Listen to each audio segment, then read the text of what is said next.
pasalamatan muna natin si Doc Lisa.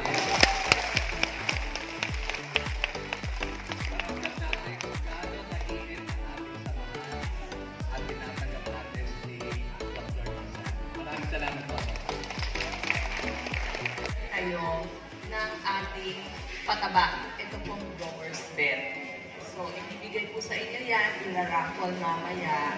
Gagawin nyo kasi libre yan, magagamit natin sa pagtatanim. In-interview ko nga po si Chairman tungkol dun sa Growers Bet kasi alam ko ang tinatanim ng mga taga-Nueva sibuyas, palay, mangga, at pag sa tabing tumana, syempre meron tayong mga eggplant, talong, okra, at kamatis. Diba? Pag ganitong tag-araw, yan ang mga madalas natin tinatanim. Alam ko po, ako po ay taga San Roque, San Isidro. Sa kapitbahay ko lang.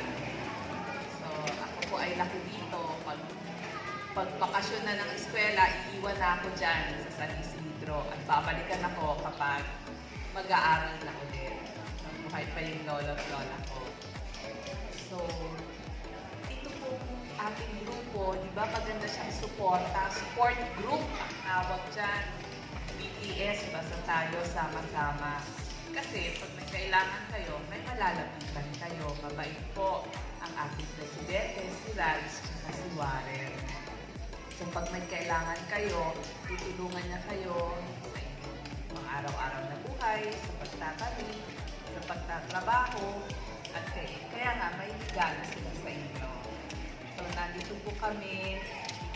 May mga tanong ba kayo tungkol sa inyong health? Pwede po akong sumagot ng ilang katanungan. Yun lang po, kaya po nandito para bisitahin lang kayo, para sabihin sa inyo na pangalagaan nyo yung inyong kalusugan at lalo pong mag-iingat, lalo na sa ating mga seniors, wag na wag tayong maaaksidente kasi kapag tayo ay nabalian, tuluyan ng manghihina.